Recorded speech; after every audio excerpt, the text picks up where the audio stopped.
5. Guardians of David is an isometric role-playing game by Kingdom Games that is uniquely set in ancient Israel that features gameplay elements from games like Diablo, Marvel Heroes, and Victor Vaughn, with a heavy emphasis on getting the best gear to become more powerful. And you know what? It's a Bible game that is actually good. Sure, it has some glaring issues, but overall it's well done. The game tells the story of David through the eyes of 5 of his mighty men. Abishai, brother of David's general Joab, Benaniah, Abishai's best friend and part-time giant slayer, Eleazar the mountain, Joshua-Beam, a rescued captive of the Philistines, and Shammah, who has an extensive knowledge of the Torah. The way the story is presented is great, with the use of well-done comic strips with voice acting that is very good, and writing that gives each of the characters their own unique personality. Unfortunately, the story itself relies on exposition rather than these characters to move the plot forward, which hurts the story because of the lack of emotional impact.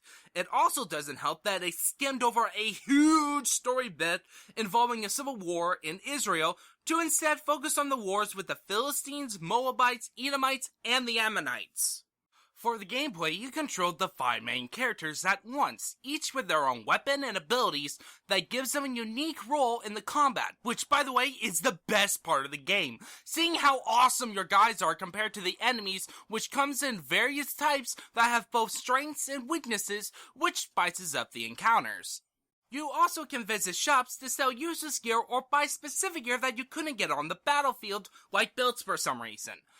But you'll most likely visit certain vendors that are connected to networks that need grain, food, textiles, clothes, along with money and your useless gear. All of these items can be received by completing objectives in the levels, along with being loot drops from the enemies. The reward for all of this work is getting more space in your inventory, which you will need.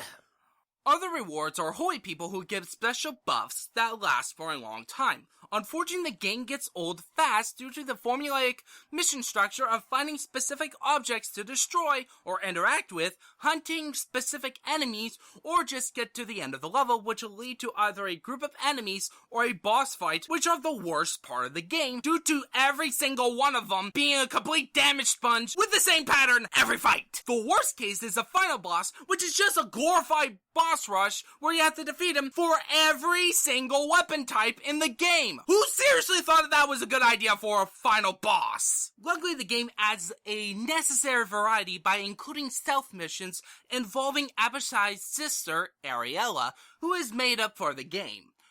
But unfortunately, they are very basic and can be a moot point because how easily you could take out all the enemies because her skill set revolves around taking out enemies instantly.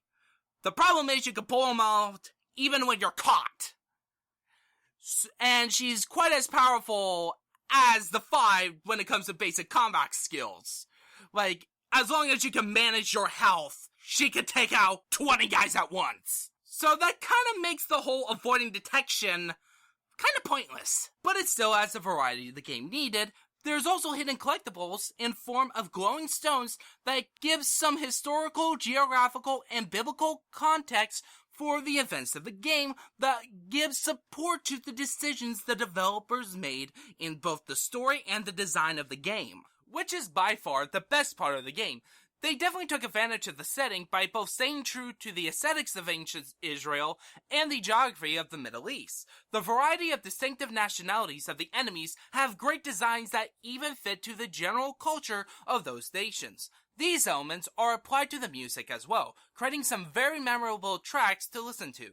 Though the graphics themselves isn't that spectacular in terms of graphical achievement, and it does require a lot of fiddling with the computer settings to get a playable version for lower end PC users like me. To sum it up, 5. Guardians of David is a great game by the standards of Christian video games. While the gameplay can get repetitive fast when compared to other games in the genre of action role-playing game that focus on getting the best gear, the story is very basic, the boss fights are dreadful, and the general graphics are decent. But the characterization of the main cast makes the story fun, the setting is a breath of fresh air for a genre that mainly sticks with fantasy or Victorian horror. The music is great, and the gameplay has a firm foundation that makes it fun and even addicting to play. I'm the Holy Ninja, and I recommend for Christians and Jews to buy 5 Guardians of David at full price, while everyone else I recommend to buying it at a sales price.